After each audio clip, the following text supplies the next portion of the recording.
Hey, good people. Grits or cream of wheat? Who the hell is racist?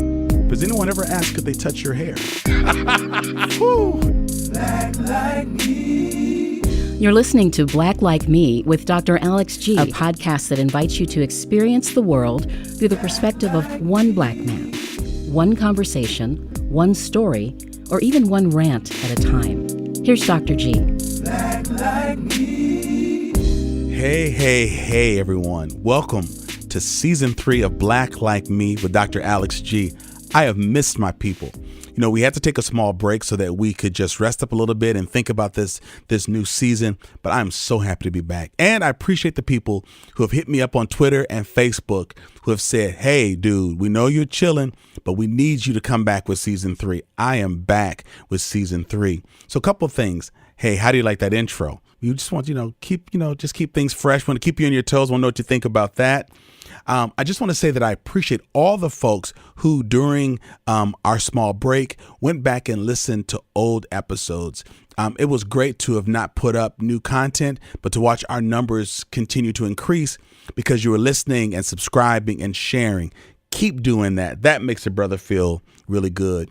I love the fact that we have countries who don't always get a lot of play on the show, but the UK and Costa Rica, you all are growing in your listenership, and we want you to know we appreciate that. That means a whole lot to us. We've got some great things that are coming up in the season. I continue to meet people around the country who say, hey, I'm listening to this. I'm a social worker. I'm a teacher.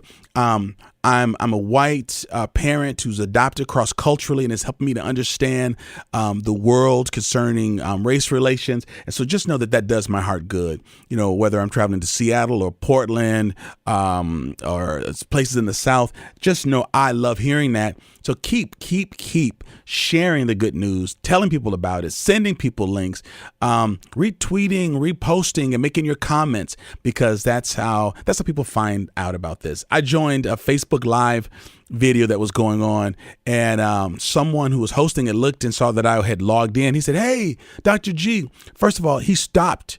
He came off script from his own Facebook Live and said, you got to listen to this man's podcast. It's called Black Like Me. You need to go subscribe. And so the guy he was interviewing said, I'm going to go subscribe right now. And so, hey, I appreciate the fact that you all are doing that. Hey, something that we just added something that I'm really excited about. We wanted to wait until Season 3 to do this until we had a chance to really become really set and stable in the podcast, and we've done that. Is that we've added an opportunity for you to partner with us. We know that people have actually said to us, you guys do such amazing work. We feel like we should support your podcast somehow. Well, now you can. I am now a part of Black Like Me podcast is now a part of the Patreon family. And so if you go to patreon.com, that's patreon.com/Black Like Me, or just go to alexg.com, you can find the link there. You can become a partner with us, because what we're really wanting to do now is a better job of marketing. We want to be able to get to more people. We want to have more exciting guests. And so your support can really help us to get Black Like Me to more people around this country and around the world. And so just take a moment to look at that. You can go to patreon.com/Black Like Me. And listen, we have different tiers. And if you become supporters, there are different things you get.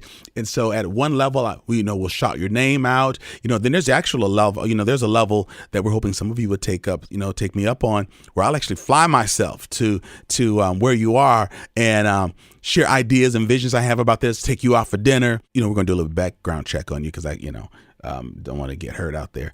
And, but no. And we got everything in between. So please know that I'm really excited about this, because I feel like we've done tremendous work with this podcast, but we're ready to take this to the next level. And because you listeners have been emailing, you've been tweeting, you've been reaching out to my team, you've helped us to realize what a great product this is. So help me take it to the next level. Become one of our patrons by going to patreon.com/Black Like Me. Now, in just a few minutes, you'll listen to a good friend of mine. He's actually a colleague, and we work together, but just talking about experiences that his two African-American children are having in their predominantly white schools. They're from the Atlanta area. They moved to Madison for a promotion, having heard that the school districts are really great in this part of the country, Harry moves his family here. But his children are being bullied. His son's being called the N-word, or someone's using it towards him. He's being called names like Blackie and other kinds of things. There's an old saying that we had as kids while I was growing up, and I don't know if I fully ascribe to it now, but it would say, "Sticks and stones may break my bones, but words may never hurt me." I want you to think that, or even rethink that, as you listen to this interview. It's hard enough just being responsible and a parent and to raise healthy children.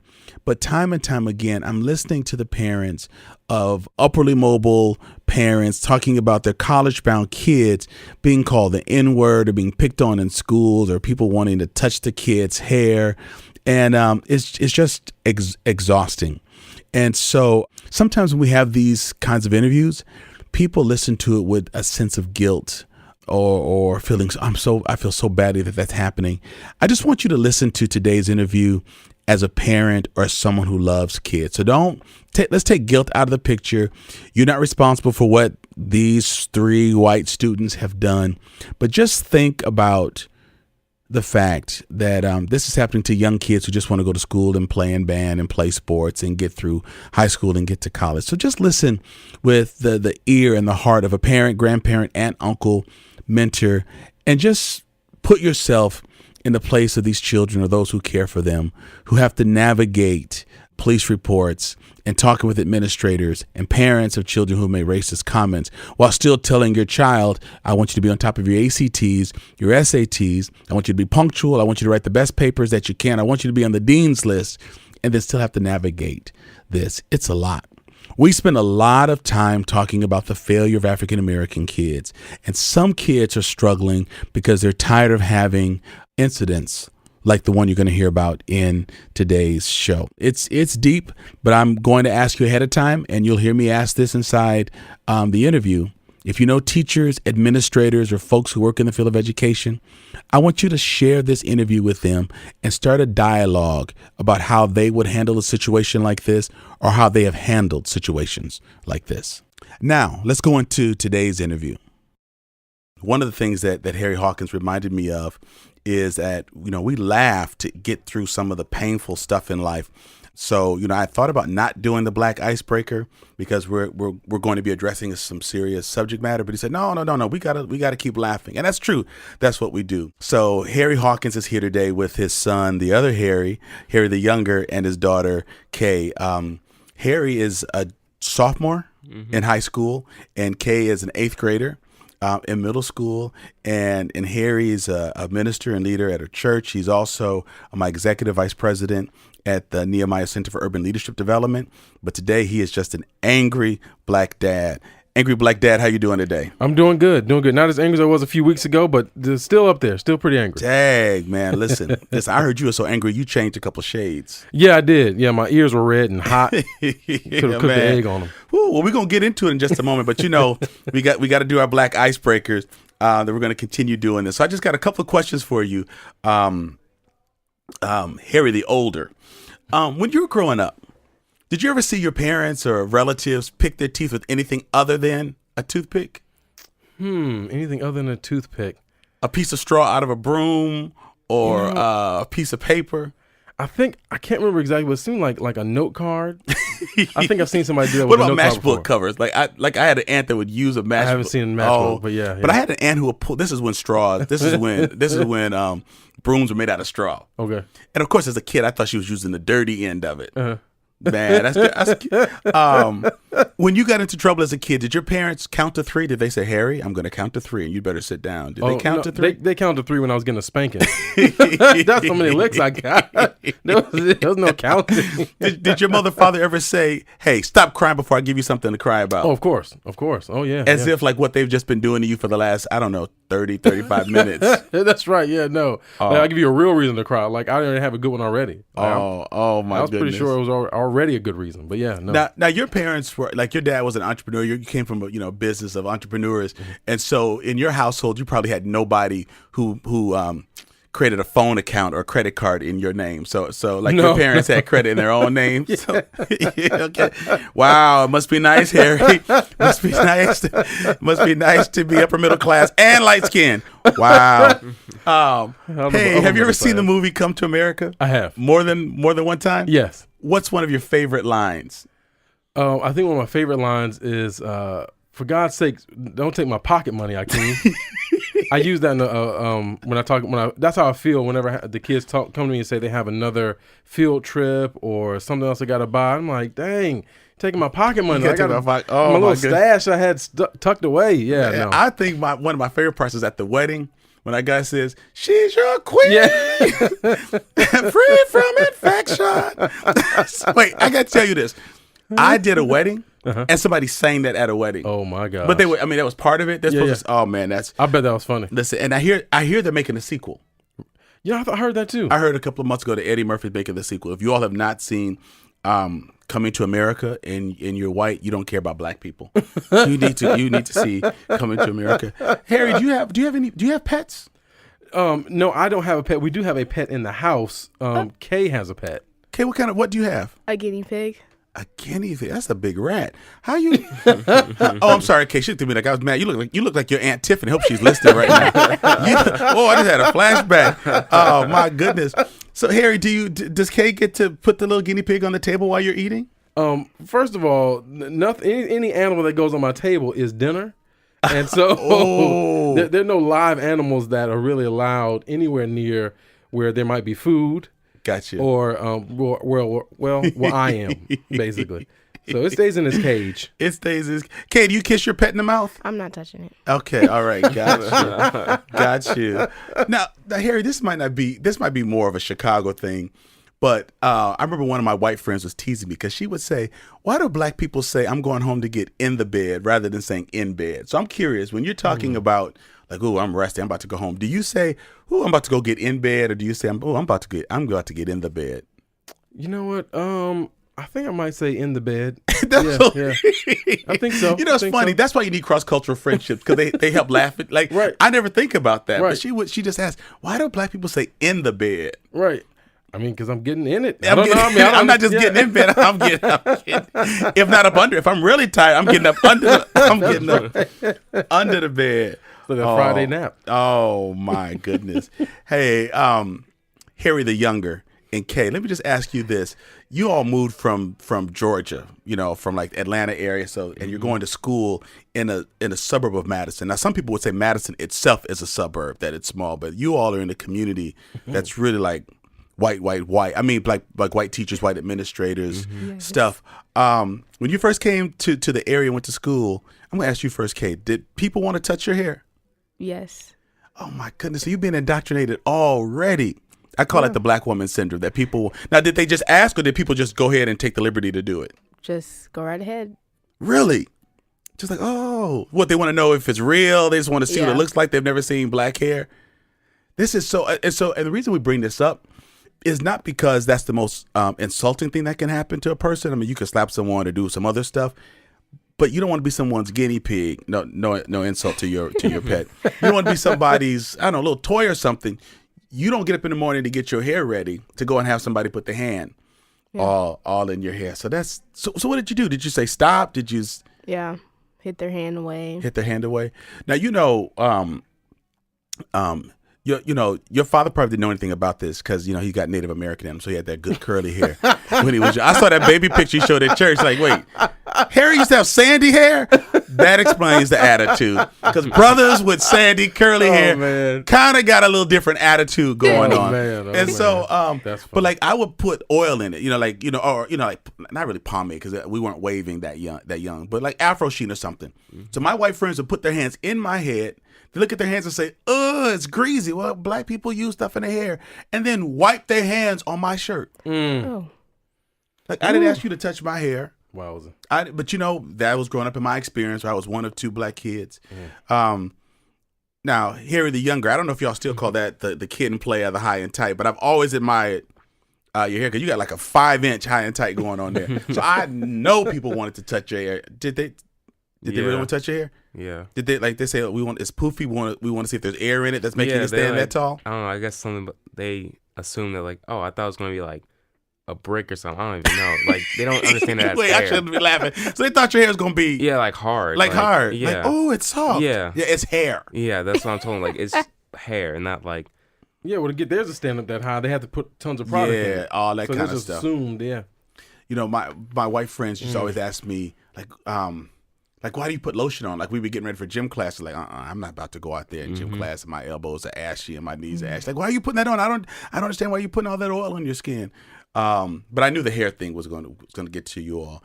Do you remember any other strange things people asked you or said to you when you all were new to your school in this environment? I knew the hair was going to be one. Did people ask to touch your skin? No. Mm-mm. Did they ask you if you play basketball? Yeah. Yeah. Okay, did they ask you if you could dance? Yes. You should go for the cheerleader team. That's just it's so interesting.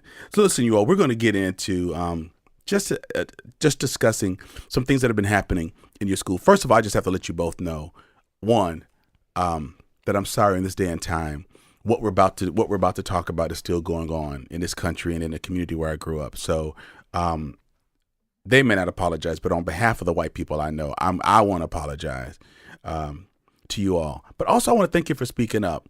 Harry, the younger, you taking, we're getting to this in just a few minutes, but you actually sharing some of what you were receiving, through social media with other folks, with the media, the broader media, I think was really bold and very courageous, because that way you put the mirror up so that people get a chance to see what folks are doing, what white students are doing and saying.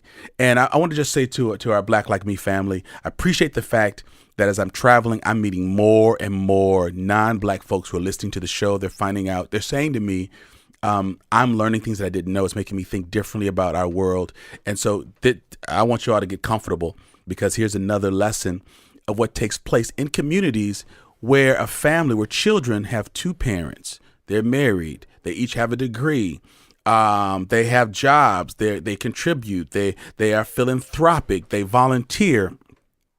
We talk about the struggles of kids who are having difficulties with a number of things in schools, but we don't talk about the kids who are college bound. They would never think about swearing at a teacher, disrespecting a teacher, putting their hands on another person.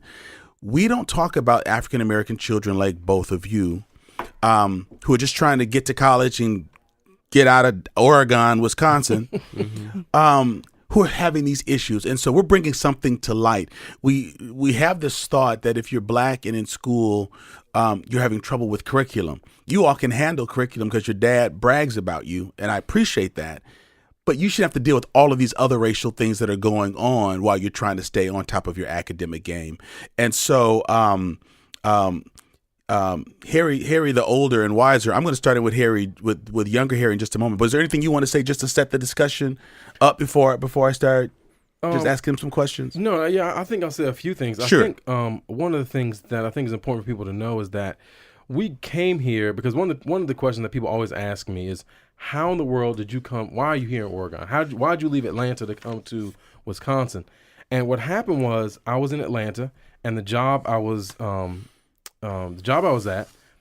was a very competitive market for upward mobility, because the team there was just amazing. So there were a lot of talented people in that pool. Yes. And so when a position became available for me to get a promotion, they said, look, I got a phone call one day. They said, we have a job up north that's opening up.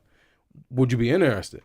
And what that meant for my family was about a $30,000 raise. Sure. So yes, I'm interested. Sure. Right? Yes, I'll take it. Wherever Wisconsin it don't matter. is. Whatever, I'll take it. Right. And so they started talking to me maybe mid-July. Mm-hmm. August 6th, I was here in Madison, Wisconsin. Wow. So it was about a 3-week, mad dash between interviews, moving, talking to the leasing company. I mean, the whole thing was about a 3-week stint before my feet land in Wisconsin and I have a new job. We landed in Oregon because it was the only place I could find that had enough space for us that was reasonably priced. Sure. So I didn't have a chance to really dive in and look at some of the issues that we're experiencing now. But if somebody had told me when I was thinking about it what was going on, I would have stayed my butt behind in Atlanta. Sure. Right? Sure. Like I would not. And mind you, we have like a second family here now. My wife and I both have great jobs. We love what we do. We found purpose. Right. But if somebody had told me what I was going to have to take my kids through, yeah, I probably would have stayed my black behind in Atlanta. And that's just something that I want our listeners, our Black Like Me podcast family to understand, that when we look at taking a promotion, I mean, a $30,000 raise is significant. Very, I mean, that's major. But our white counterparts don't have to think about, and the school districts are great around here for white children. Right. And we can't, because again, we're talking about your children who have parents who are college bound. It's not, it's not even on the table like, hey, maybe I don't want to go to college. Maybe, I mean, this is the plan. We have to consider that extra layer. And people probably said, hey, the schools are great up there. It's right in the backyard of the University of Wisconsin-Madison. So you probably didn't even assume that you have to wrestle with issues of racial disparity. No, I mean, the school grades are great. I mean, as far as, compared to Georgia, the rankings, national rankings, Wisconsin's way above Georgia. Something, this is great for the kids. This would be great for us financially. It's liberal. They accept everybody. Right. So Harry the Younger, you had an experience at your high school where you received something through social media. I think it was through Instagram. Can you just take a moment and just set us up? And I want to make sure I hear you well. So just make sure, so tell us a little bit about what took place, and then a little bit later I want to ask you what you did with what you received through social media. Well, it was like back in February, I think, like mid-February maybe, and I had gone off to this Covenant camp for the weekend. Sure. And I was there, and I left my Snapchat account to one of my friends so that he could keep a streak going, which is basically like a record showing how many days you can talk to each other. Sure. And so you gave someone access to your account? Yeah. Okay. And then so they were keeping that, and then the last day I was there, a person I knew sent me a picture of him in blackface to me, and my friend who had my account, he saved it and then told me about it as soon as I got my phone back. He let me know, it's like, hey, this is not okay, you need to see this. And so I looked at it, and then I don't know, I kind of processed it for a while, and then now, was the person who sent that a friend or someone who you thought was a friend? Yeah. Okay. But when they posted to your Snapchat, everyone who follows you can see that, or Snapchat? No, it was, okay. Snapchat's different than Instagram in that way. Got you. And so I was I don't know, I was kind of shocked at first, but then I just started thinking about it, and kind of I didn't want to have that like completely take me over, I guess. Like I don't want to let it get to me personally, so I kind of like just stored it in the back of my head and try to, because I know I was finals are coming up, like semester switch and stuff, so I was trying to, I don't know, keep my mind on other things. Not let it get you down. Yeah. Was there a meme connected with it, or was it just a photo, or any text with it? Yeah, there was some text with it, but it was basically was like, hey, this is paraphrasing by the way. He said, hey, I'm black now. I have the N-word card, and you can't stop me. And wow. Yeah. Wow. So, yeah. Man, I'm sorry. Okay. I didn't realize. I just thought about the text with it. I just always pictured what the photo must have been like, but I didn't think about what the text was until to just now. So you're processing this. And again, what we have to do as African American folks is say, all right, if I overreact, there's a repercussion. If I just act like it didn't happen and I'm high-fiving him and hanging out, at school, then I'm selling out, but I got to still focus on my grades. So we have to do all of these mental calisthenics just to help ourselves focus to find out how we're going to deal with this. So how long did you process it? And then what did you eventually do or say? Did you talk to him? Did you share with your family? Tell me a little bit about what you did with that, because that's as insulting as heck. Yeah. Well, at first, me and the friend that had my account, we talked to him, and we were like, that's not okay, like that. Like, and he was like shrugging it off as like a joke or something. And so then that's when I started like, I don't know, really trying to come up with something to, you know, get him out there and like to show that this wasn't right and Right. something needs to happen about it. And so I processed it for a month or two, I think. And then it was just running through my head because I had it in my photo gallery on my phone, and I would start scrolling through it, and I would see it, and then it just kept on coming to the front of my mind, and then it kind of clicked. Like the thought of like, hey, this isn't okay. Like this shouldn't be happening. Right. Like I always knew. Like I saw it and I thought of that, but it didn't really like click with me like fully until that moment. So then I started thinking of ways to like put it on blast. Sure. And I thought of like the usual way, like high school, like just send it to everybody I know, like popular people, to go through like the lines of like people, like connections and stuff. Sure. But then I thought I could just one up that, and I sent it to Channel 3000. You sent it to, wait, that's for folks who are not from Madison. That's our CBS affiliate. You know, it's channel3000.com, but it's where they put their news and updates and stuff online. But this is a legitimate CBS affiliate news outlet here in Madison. So you sent it. I sent it to the news. And what did you say? My name is Harry, and this is what I experienced. Or? Not really. I didn't know if I wanted to like get everything to the news right away. So I just said like, this is a student that's done lots of racist things in Oregon High School, and basically just like to sum it up, that gives a little bit of context for the picture. Sure. And you sent the picture to them? Yeah. Wow. And did you tell your parents you're going to be doing this? I did it at like 10 o'clock at night. So it was, yeah. So how long did it take Channel 3000 to respond back to you?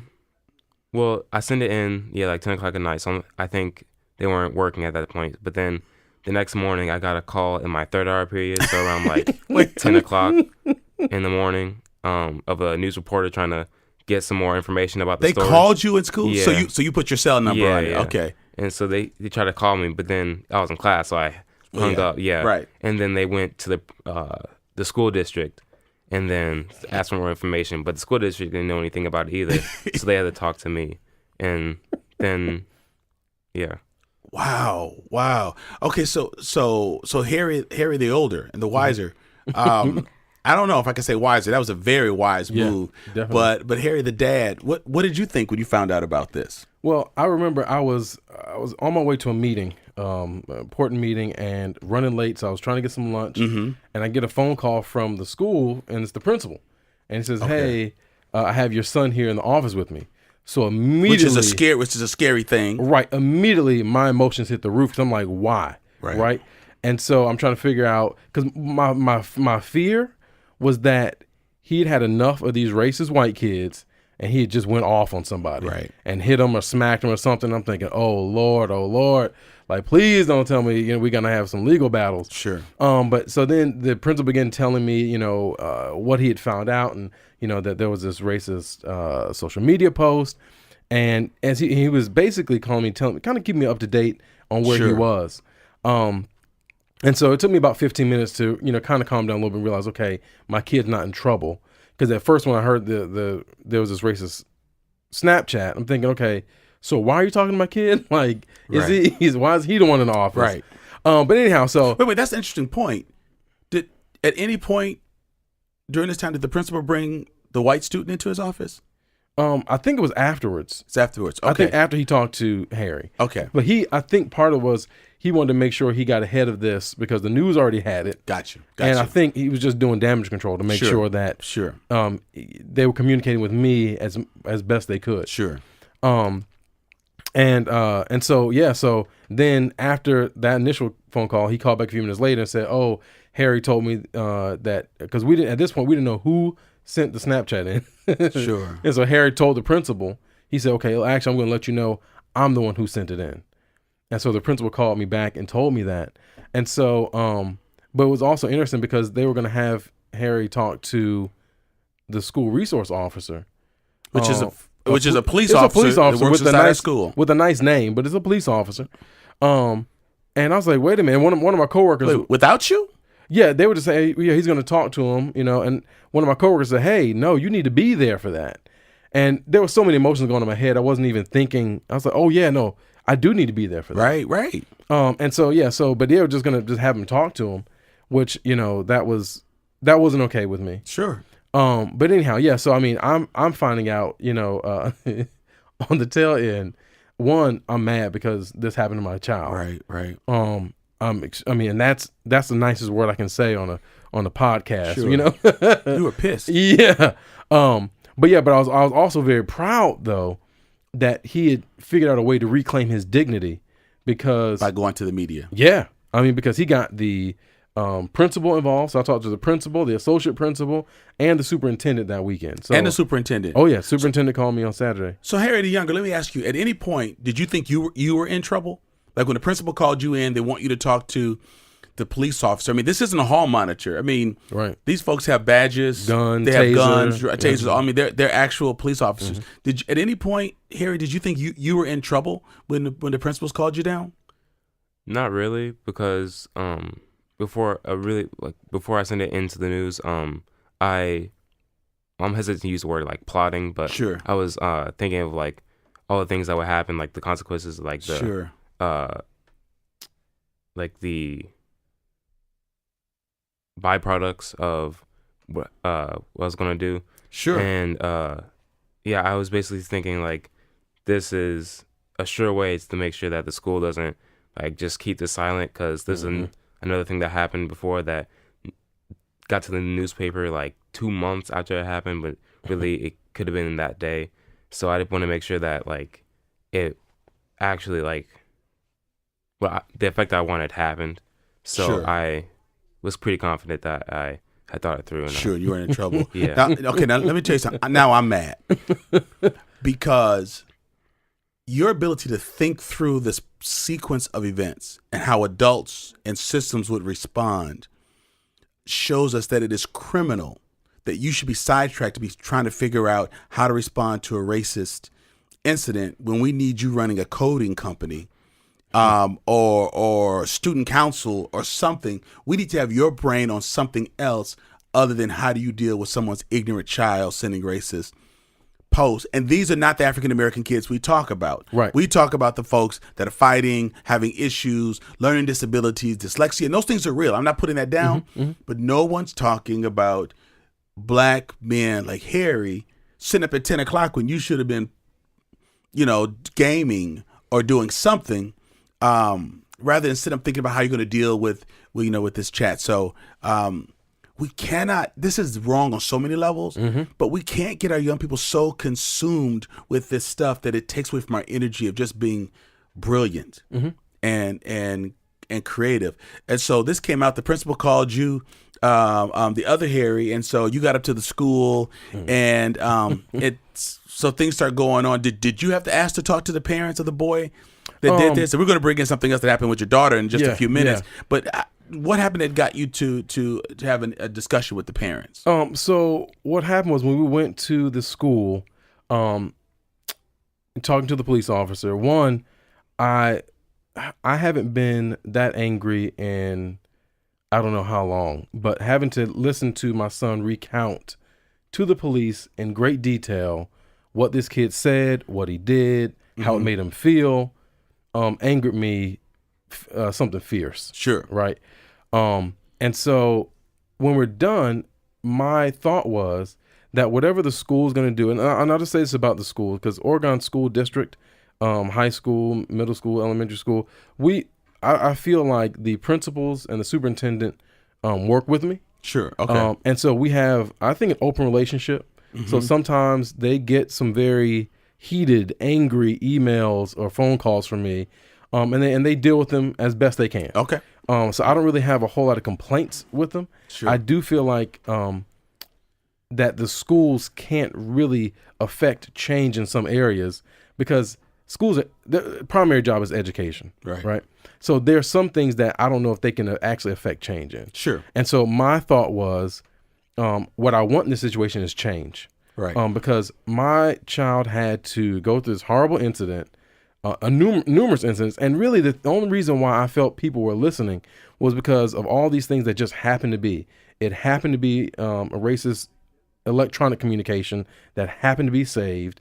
And my son happened to respond to it by sending it to the news. Otherwise, it wouldn't have been If getting any that of kind those things attention. hadn't happened, right, we wouldn't be talking about it. Right. It would have been another one of the 1,000 issues that black children face every single day when they go into these schools and have to deal with. And then we want to talk about their behavior problems. We want to talk about how they're violent or they're disrespectful. And nobody wants to talk about how the teachers, the administration, the school, the kids, all of them treat black kids like they're a problem, right? The system says you're not going to make it. The system says you're not good enough.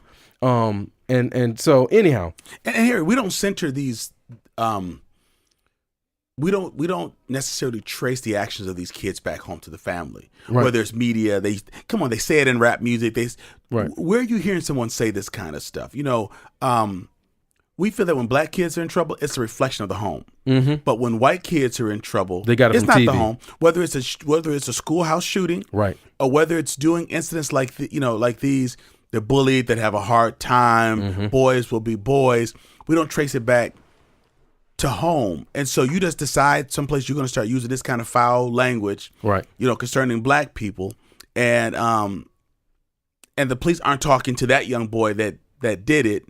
And so I'm getting upset because because that's not a threat. That's just an isolated kid. His dad's a doctor, a lawyer. His mom's a den mom. His dad's a former Eagle Scout. They do all of this stuff to say they must have heard it on some of this foul television because homes can't be creating this kind of stuff. And I'm just tired of that lie. Right. And you talk about parents getting credit. Black parents will get credit if the kids, if my kid had off somebody and just smacked them. Sure. I would get credit for that. Like, well, his dad does look angry when he's around Oregon.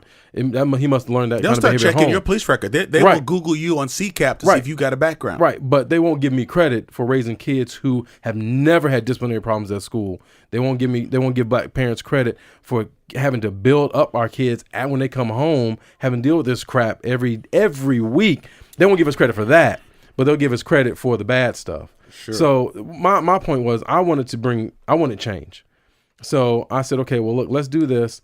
I want to talk to the parents. Okay. And I want to talk to the parents before we press charges. But the way press charges, okay. Yeah. So, the police officer said, no, you have to kind of decide right now. I guess that was the way they handle things. So I said, okay, well, if that's the case, let's go ahead and press charges then, because I don't know these people. They might call me the N-word, flip me the bird, and like, screw you. Right. And so, okay, so we'll press charges because I want people to understand this is serious.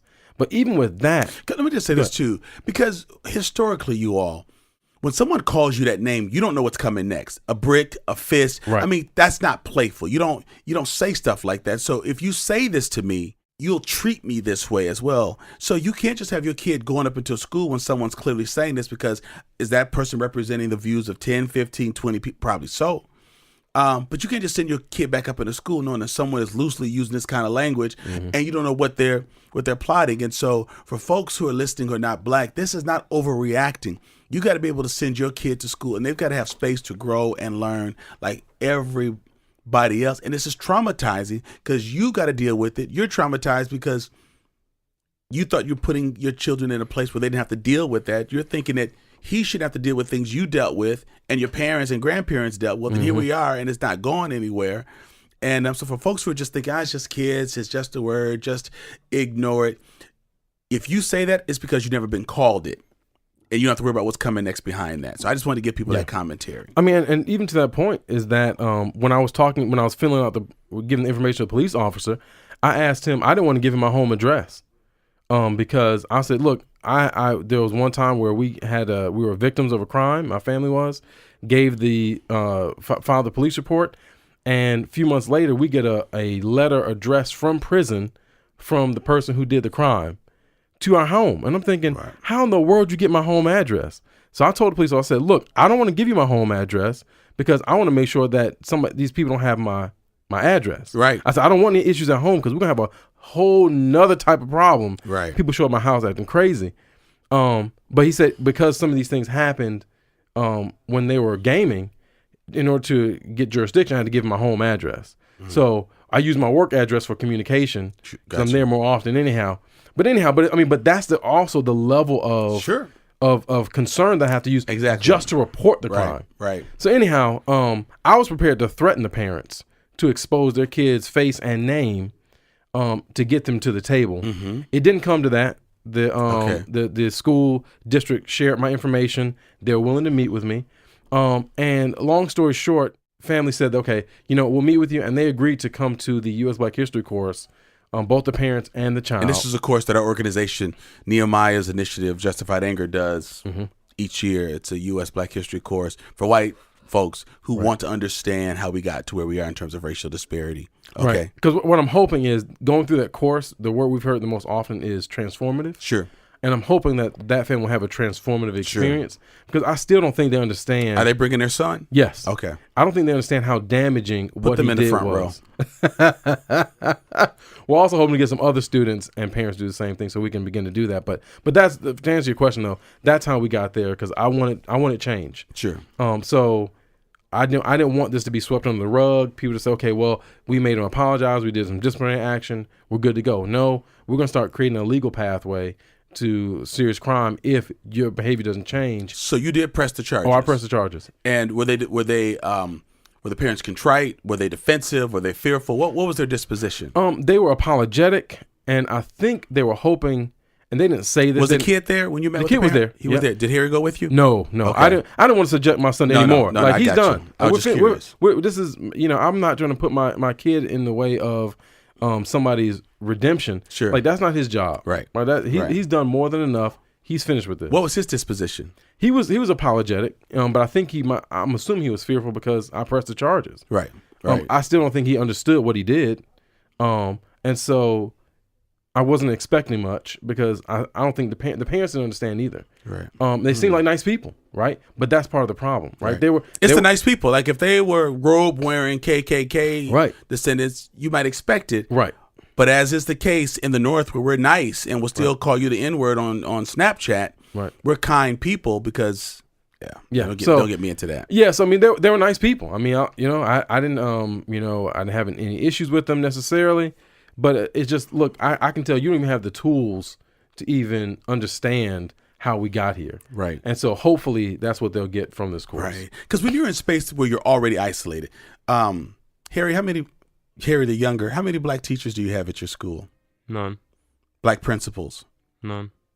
Is there anyone black in there besides? I mean, I know there's other students, but anyone working as janitors or in the lunchroom? There's 2 janitors maybe. Yeah, it's so funny. People can't find diversity, but when they want janitors, that's what people say. Where do I go to meet black people? I said the same place you go to meet black janitors. You know where black people are. So you're in this environment, something like that happens.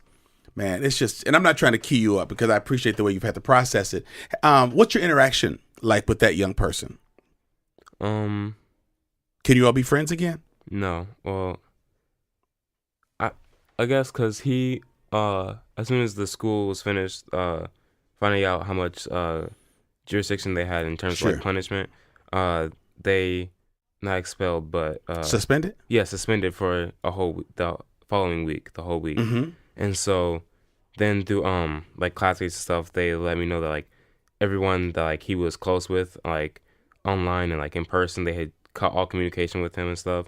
And so he was basically by himself, I guess. Sure. And that was to me kind of good, like really good to hear, because it made me realize that like not everybody in that school, like literally everybody, isn't like racist. Racist. Right. You needed to see that. Yeah. Otherwise, I mean, I'm just thinking, you're going back to this classroom. Are you the only African American kid in most of your classes? Most of them, yeah. And so you have to sit here, and do you have classes with him? Yeah. Let's see. In what class? Band. Okay. So I mean, you have to focus on stuff. Sitting here knowing that someone sent you this information and still focus on stuff that you got to do. Mm-hmm. But seeing students, and this is something that would-be allies have got to understand. When you see this stuff going on and people are doing stuff, don't be silent, because you would have lumped them with him had everyone been silent. So you're hearing that they are cutting ties with him. at least until he shows that he's really sorry, gives you a sense that you're not in it alone. So this is a great snapshot. Would-be allies and aspiring allies, that your silence is not allyship. That when you know that your folks, are doing stuff that's crazy, you got to help to check them, because that should not just be the job of Harry or his dad or the minority affairs coordinator in that school. If you know that what someone's doing is offensive, you got to check them as well. Otherwise, you're just as culpable in all of this.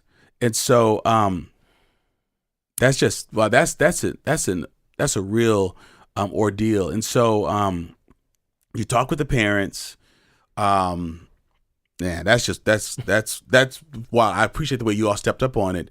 But then Harry the older, while you're working on this, ignorance is sort of swirling at the middle school concerning your daughter. Yeah, so I mean, we had some issues with 2 boys previously with my daughter that we took to the a number of students. It wasn't just 2, it was 3. 1 girl, 2 boys. Sent the information to the principal. She got right on it and assured me she was going to do some disciplinary action, and it worked for a few months. Yeah. So, but then, the night before our meeting with the parents of the first child with Little Harry's issues, Kay tells me that these 2 boys are now messing with her again, and now we've already. Are they related to Harry's friend? No. Okay. Yeah, well, I mean, it'd be easy if it was like, one family of racist people in Oregon that they were responsible for all the incidents. But no, this was 2 boys that not related to each other. Right. Separate incidents, and we're having issues again with them. That morning, Thursday morning, I kept Kay out of school. First thing we did was, or part of the day, first thing we did was we went to the police office and police station and filed press charges on these 2 kids. So like in a matter of a week, you're pressing. Yeah, in 7 days, I've pressed charges on 3 separate racist white children for 3 separate incidents. This is ridiculous. And had enough information to do so. And here's what's really crazy. Let's just remove race for just a moment. We're going to put it back in because it's in the sandwich. It's in the sandwich. The idea that boys are picking on girls. I mean, bullying is outlawed now. Right. But the fact that boys are getting away with bullying girls, 2 boys to 1 girl, is just unconscionable. That should get people upset, particularly any of the right.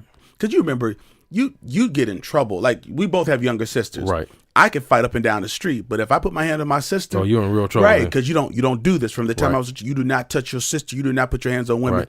How you gonna go to school and bully a young lady, and then an African American young lady? Like, what are they producing out in Oregon? What are they doing out there?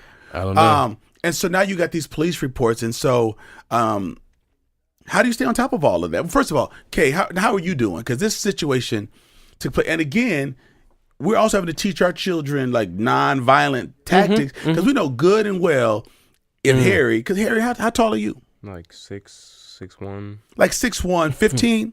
This child is got size 13 shoes on. If you have pushed someone or hurt someone, you would have been in the back of a police car. Yep, back of a police car. Here's the other thing. So the boys are probably going to be charged with municipal charges, which are just misconduct. So they're not even going to the state, right? Because that's just the process they use, because they are kids. That's what they were telling me. And I know good and well that if my son just had enough, or my daughter just had enough and just open hand smack somebody, they would have been treated like an adult. They would have been state charges. That we've been talking to Ishmael Ozan from the wrong side of the table. Right. Our local DA for Dane County. And even though they have no previous trouble, truancy, expulsion, good grades, it would have all started. That's what happens to so many of our kids. And so, listen, you all. Listen, Harry and I are black dads. And we know bad kids when we see them. And listen, we may talk about it offline, but we know when kids are out the box, when they're out of pocket, when they're inappropriate. We are not oblivious to that. And there are children who are oblivious for a number of things. Abuse, neglect, not taking the culpability away. Parents have got to stay on top of them. We understand this. What we're saying as dads is that we've had to process stuff with our children because of what white racist kids are saying to them. And let me just keep in mind too, Harry and I both work in a multicultural organization. Mm-hmm. We are the two top leaders in it. We are part of a multicultural church. I was not raised to look out for races behind every corner. I don't get points for finding people who are racist. We grew up to believe that if we were educated, do all this kind of stuff. You know, you went to a prestigious school. I went to a prestigious school. We didn't think that we'd have to be coaching our children on these kinds of things. We're not in deep Mississippi. No offense, Mississippi. We're not in Arkansas. No offense, Arkansas. We're in Madison, frickin' Wisconsin. Right. We can get from our home to the University of Wisconsin to the Capitol in 15, 16 moments. But we are debriefing with our kids because of what white kids are saying to them. My daughter was sitting up at the University of Wisconsin with white boys sitting behind her, white guys sitting behind her saying, yeah, if I had my car, I'd run over those Black Lives Matter protesters, you know, out in the school. Or raising her hand saying, I don't think it's fair that black and brown kids are taking slots at the university that deserving white students. My daughter's last semester at UW-Madison was a 4.0. She got a full ride to a PhD program, full funding and salary for 5 years, or for a master's degree in library sciences, full funding and a salary. Her stipend as a graduate student is more than what I made, and my wife, most of her salary, it's comparable to what we made combined 30 years ago. She's brilliant. Right. But yet people are thinking because she's black and female, she's a jock, or she got some freebie and got in. Right. She's a legacy student. But we have to still talk our kids off the ledge, because when you hear that every day, that's what's in her head. That's what she keeps hearing. And having to fight that by reminding herself, wait, I'm a legacy student. I'm supposed to be here. And so I want to just pause here for a moment. We're going to get back into, I want to talk to Kay a little bit more. But listen, when you all see this stuff, stop saying boys will be boys and girls will be girls, because folks start doing stuff like this. And let me just be dramatic for a minute. They wind up in Charlottesville wearing khakis and polos with tiki torches. Stop acting like these kids are just playing games. Right. You all have been through the media made to be afraid of black youth. But who's talking about white youth blowing up these schools, shooting up schoolyards? And I'm not saying that black people don't have issues, but you will be hard pressed to call any one of our kids mass murderers. Right. And so, but we get pegged with all of this, with the perception of the district. And then this young lady's got to go to school and deal with boys picking on her. So we just want you all to understand some of what black kids are responding to is the lack of representation, not feeling safe at school, and these kinds of conversations. In the 70s, white kids were telling me on the playground, my sister on the playground, you need to thank us for setting you free from slavery. We freed you. You need to thank us. So folks are thinking that these conversations aren't happening.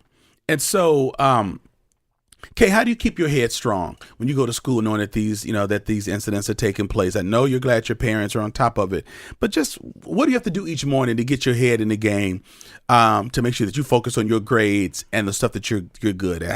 How do you keep yourself from just being mad at this all the time? A lot of times before, I like to listen to my music and put my headphones in and zone them out. And because one of the guys, he rides my bus, and every time I see his face, I just want to throw up, because what he said and what he did really just disgusts me. And I don't want to be, I don't even be in the same air that he's breathing. I don't want to be around him. So with my music, or if I'm talking, or if I'm sitting next to Harry on the bus, or if we're talking to each other, if I distract myself, then I forget he's even there, and I don't worry about it. Or if I'm at school, I focus, I hang out around my friends, or if they're in my class, I don't even pay attention to them. I do what I need to do, because I know at the end of the day, it doesn't matter if they're here. I shouldn't let someone distract me on what's important to me, on what my goals are. I don't come to school every day to worry about if he's going to say something to me, worry about if they're going to be bullies. I come there to get my education and do what's best for me. So I normally just listen to my music, hang with friends, distract myself, basically. Sure. And Kay, remind me how old you are? 14. 14 years old. You know how proud I am of these two? Of course. I am proud of these young folks. I just want, I want our folks who are educating themselves by listening to Black Like Me. If you know and love young black teens, ask them what it's like in their schools, in their classrooms. When we see kids, we ask about how are your grades, how's your attendance, are you playing sports, what are you doing? But let's ask folks, hey, how diverse is your class? Or like your district doesn't even celebrate Black History Month. Am I correct on that? Yep, that's correct. So, and this is, Oregon has some rural corners Yep. of that community. It's built up more, but it's got some, like, do y'all have a Starbucks? No. Okay. We have a quick trip. That's why We they're have a couple uncivilized. That's why y'all need a Noodles and Company and a Starbucks. We have a Subway. We have a Subway. Okay, ooh, we're coming, moving on up. But you all, as you're listening to these brilliant young teens, I want you to understand something. If our white friends do not get to your white children, these young folks have the reinforcement at home. They can put on music and tune stuff out. But what about the children whose parents are working 2 or 3 jobs to keep them in those good schools, who may not want to bring their parents down by processing all of this, or who may not have the wherewithal to send something to the local media? This can erode at a brilliant Black soul. And so I just want to put this on blast. Those of you, you're listening to us, teachers, administrators, here's what I need you to do. Don't just listen to Black Like Me and get your Black card punched. A teacher, an administrator, you're a part of a parent-teacher organization. Have them listen to this. Have them process it. Ask questions. What would you have done in your school if this had happened? What happened to Harry? What would you say if this had happened to Kay in your school? What do you do when this is done?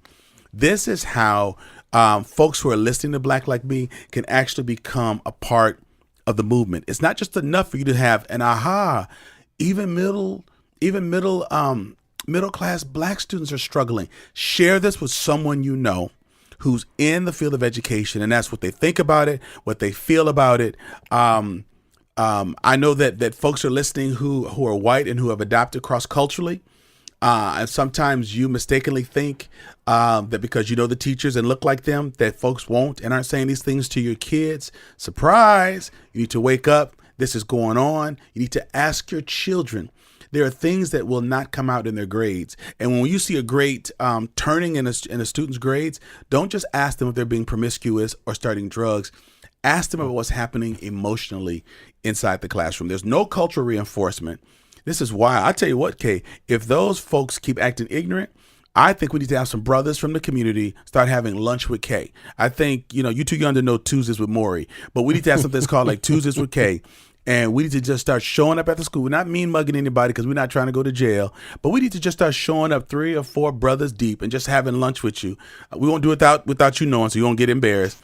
But folks just need to understand there's accountability, and just we're just not going to sit back and let this happen. There's too much that's eroding at the souls of our folks and our kids. There's unemployment. There's babies having babies. Black, there are places where in our community we have dropped the ball. We got to do better with parenting. We got to do better with accountability. We know this. I don't need to talk about this on the podcast to make it true. Again, as I said earlier, we know bad kids because we know good kids.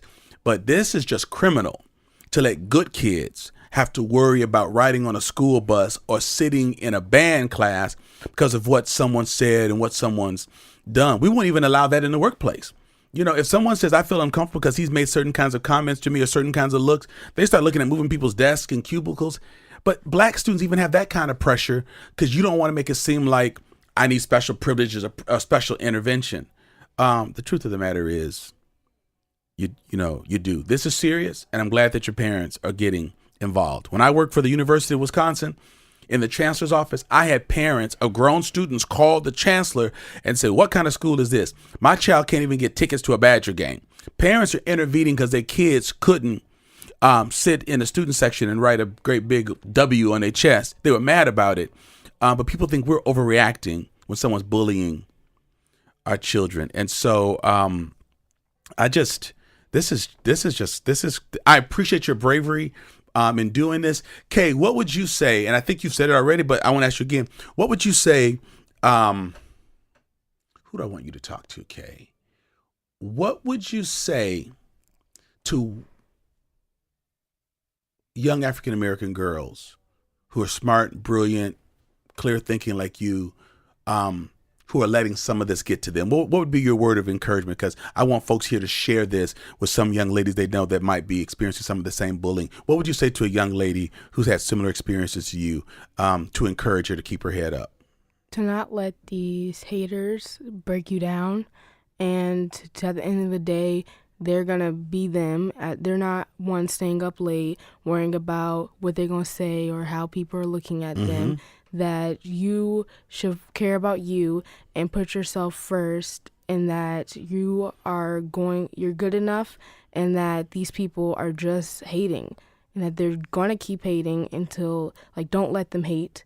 And if you want to put a stop to it and do what's best for you, and make sure that you are taking care of yourself. That's powerful, young lady. What would you say to teachers who know this is going on and they're not doing anything? That they need to do their job, because it's clearly they're not doing it. Yeah, a lot of these incidents happen in Here, your classrooms. child just said, hold on, lose that point. Your child just said, do your job. She didn't say do nothing extra. She didn't say go out your way. Your child just sat here and just said, Mr. Teacher, Miss Teacher, do your job. Yeah. Yep. I'm sorry, what were you saying? So that just was powerful. The reason why she said that is because a lot of these incidents where kids are calling her names like dog, barking at her, talking about her hair. She's got gorgeous hair. Right. Women mad, give me some of that. Right. And because she's confident and she's smart, these boys are targeting her because she's not in her place, right? She's black and a woman, and she needs to be underneath them. And because she's not, they constantly try to bring her down. And a lot of these incidents are happening in classes. So when a kid barks at another kid, you mean to tell me that the teacher didn't hear that? Right, that's what I'm saying. Don't give me that crap. We You heard it. You just ignored it and start barking at her. You just ignored it. That's what happened. Right. So don't tell me that you didn't hear that crap. You heard it, and you just didn't do your dang job. Right. So my child has to watch that, and the message they receive is you just don't care. Man. And so that's exactly why when I show up, Papa Bear comes out, and you get the full range of crazy, because I got to show them that, look, you can't just mess with my little brown babies and think it's okay and have me an apology and we're going to just sweep this underneath the rug. Listen, absolutely not. Man, listen, I remember my nephew was in elementary school, and he had a friend who was vegetarian. He said something crazy. Like, his friend said something to him, and he said, oh, I don't understand, or I don't speak vegetarian. He got a call from the school. And my sister was told if he makes fun of vegetarians again, he's facing suspension. Are you kidding? This was in second or third grade. You could not make fun of vegetarians. Can't make fun of vegetarians. You can call a sister a dog and bark at her. The teacher don't. But you can't talk about someone who don't want to eat meat. We can't. No, don't mess with the vegetarian. Wow. So here, the younger, I'm going to turn to you. You sent a message to the media, making them aware of what's going on. It's interesting to me that you sent it to the media, not the principal, because you wanted it to really take some action. Are you satisfied with the action that the superintendents and the principals, with their actions?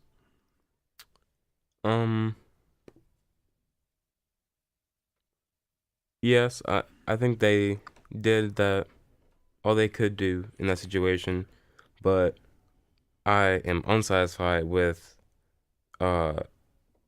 the other person and how what they were going through, I guess, in comparison to what they put me through. Sure. And I know, as soon as they got on the news, the Channel 3000 did a segment on it. He sent all of his friends that cut communications with him a long email telling him, hey, what kind of friends are you guys? You, I know I did what was wrong, but why are you doing all this stuff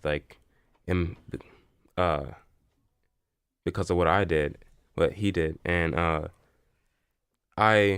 don't know, I'm just still disappointed, I guess, with the outcome, and in some cases, I know,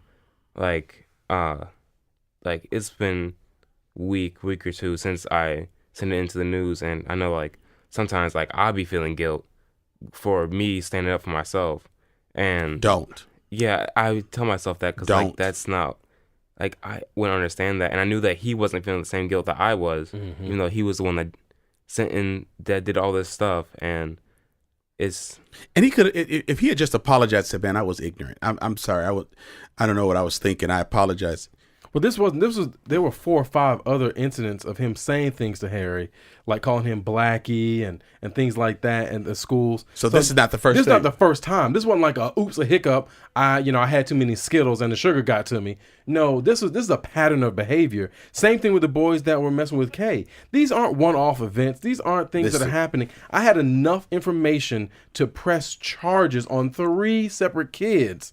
Right? The police don't take that lightly. No. Right? So this is a pattern of behavior. This is the stuff that are happening to my 2 kids who reported it to me. So how many other incidents are happening with other kids, with other And they're not saying. Right. Because they don't want their parents to come to school and act up because because I act a fool. My mom would come up there like Mama Bear. My mother would have no problem coming up to school saying, "Who said it?" Look, matter of fact, Point I them act out. so much a fool, I sent a threatening letter to the school and asked them to send it to the parents. They had to get their legal counsel involved. Like, I don't know if we can do that. I said, well, that's fine. Well, somebody gonna talk to me. So they know. Yeah. So maybe you don't want your parent coming up there acting a fool. So Harry the Younger, what do you want to say right now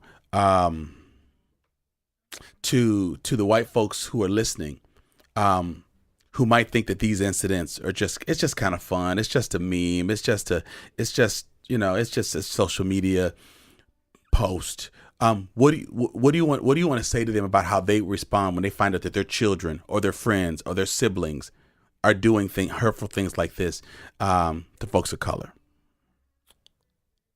I would say, I don't know, it's time to open your eyes, I guess. Like, it's been going on for a long time everywhere. It's not new. No, it's disappointing that it's still going on, but it's something that is very prevalent and like very impactful in people's lives, and it's like it's a lot. And Harry the older and wiser, what do you want to say to white parents who are listening, who have not thought to talk to their children about race and inappropriate interactions around race? So not necessarily parents whose children have done this, but what do you want to just say to folks who just think my Timmy would never? What do you want? How do you just take a few seconds to help to open the eyes of our would-be white allies? I think I want them to own the environment they've created in their homes. Racism is not something. It's not a box you opt into. Right. It's not like an email newsletter where please send me information about how to be racist. Right. No, it's something that all you have to do to create an environment where your child can be racist is you just go along with the get along. You just go along with how everything's been done. Yes. So you accept the media images that you see, right? You take the dog whistle politics and you repeat that at your dinner table. Right. You don't try to find ways to understand people and be better. You just kind of put your head in the sand and say, well, I didn't grow up around black people, so I don't know them, so I can't be racist. Right. So just the idea that in these rural communities, you have these people who, salt of the earth, good people, hardworking, maybe have money struggles themselves. They're not like they're children of farmers. Right. Just because you've had some challenges or you don't have money flowing out of your pockets doesn't mean that somehow you can't be racist, because the system that we've inherited in the United States is such that all you have to do to be racist, if you're white, is to accept the way things go.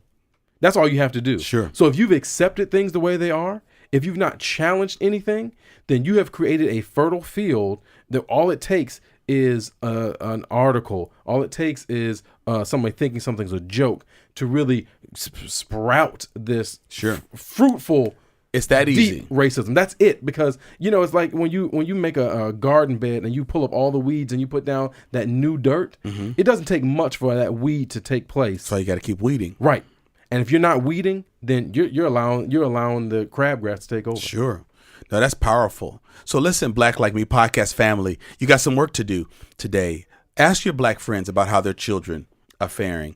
If you got black friends that are trailblazers in a field or an agency or a department or an organization, Ask them about comments, clue yourself in. And listen, don't just say, oh, that sucks. That's horrible. Begin to think about what you would do if you were a teacher at Kay's school, an administrator at Harry's school, the parent of a child who did something like this, or if you find out that your friends are harassing people by sending certain kinds of comments and things, how do you really react? Because we can't just point to one person. There's a system of people around them that's saying, attaboy, attagirl, this is okay.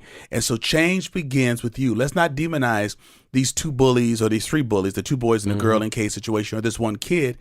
Friends in Harry's circle pulled back and made a very clear statement to this young boy. This is not to be accepted. Do you think he's going to send another one of these? Do you think he's going to call somebody else one of these names? I don't think so. We put so much energy on folks who are the face of this ugliness, but what about the environment that fosters it? And this is what Harry, the senior, is saying. So listen, I want you to do something with this. Again, teachers, administrators, folks who know them, share this, start a discussion. We are not going to bring about true racial harmony if the majority of our country has its head in the sand or up someplace else, not looking at these realities. We're not asking for pity. We're not asking people to feel sorry for us. Be better, not sorry. Right. Be better and not sorry. But you must know you have been duly notified. You must acknowledge the fact that there's a large group of our students of color who have no problem handling the rigor of good middle schools and high school, but it is the children and grandchildren, the nieces and the nephews of good, upstanding, open-minded, northern liberal, I said liberal already, let me say it again, liberal, white folks who are doing this kind of stuff. So, hey, we're going to put you to work in season 3. You can't just listen and then just get glad. You're going to have to do something with it or we're going to cut you off. But hey, thank you so much for being a part of the Black Like Me listening audience. We really appreciate you. Your support means a lot. Keep sharing, subscribe, and keep letting your friends know how this is helping you navigate these treacherous racial waters during this horrible climate of racial unease. By listening and acting, we can make our corner of the world much, much better. So let's do so. Thank you again for tuning in to Black Like Me with Dr. Alex G. I want to thank Corey Saffold and Marcus Fleming for creating the music for this podcast, my podcast manager, Tyler Nyland, my engineer, Eli Steenledge, my editor, Jeremy Holliday, and our intro and outro are recorded by Cynthia Woodland. And a special thank you to WORT Studios, where we record Black Like Me. Thank you for listening to today's podcast. You can find out more about Dr. Alex G's amazing work at www.alexg.com. Black Like Me is sponsored by the generosity of the Human Family Unity Foundation. Ooh, Black Like Me.